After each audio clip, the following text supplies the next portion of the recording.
Hello everyone, welcome back to a new video. তো আজকে হচ্ছে ষষ্ঠী। তোমরা দেখে বুঝতেই পারছো আমার স্নান হয়ে গেছে, আর তার সাথে সাথে ষষ্ঠীর ফোঁটা নেওয়াও কিন্তু হয়ে গেছে। মা, জেঠিমা, ঠাকুমা সবাই ফোঁটা দেওয়ার পর এখন আমি হাতে একটা সুতো বেঁধে নিচ্ছি। এটা আমাদের এখানকার নিয়ম। যেহেতু সকাল থেকে ভারী খাবার কিছু খাইনি, তাই মা একটু তাড়া দিচ্ছিল মুড়ি খাওয়ার জন্য।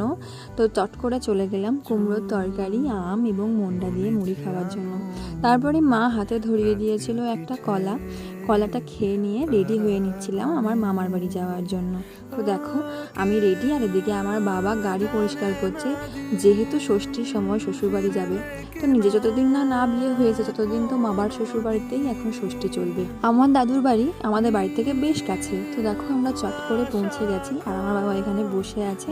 তারপরে ছোটো দিদা ধরিয়ে দিল এক গ্লাস শরবত। তো শরবতটা শেষ করতে না করতেই দিদা চলে এসছে ষষ্ঠীর ফোঁটা দেওয়ার জন্য। তারপরেই চলে এসছে এতগুলো খাবার। আমার পাতে যাই আছে এর ডাবল আছে আমার বাবার পাতে, তো সেটা একটু ভিডিও করে নিলাম। একটু ড্রেস চেঞ্জ করার পর এখন যাচ্ছি মাসির বাড়ি। তো মাসির বাড়িতে দেখো দিদির ছেলের সাথে একটু খেলা করে এবার চলে এসেছি লাঞ্চ করতে। লাঞ্চে অনেক কিছুই ছিল, কিন্তু আমি আর ভিডিও করিনি। এখন যাচ্ছি বিকালে বেড়াতে, তো ভিডিও এইটুকুই। নেক্সট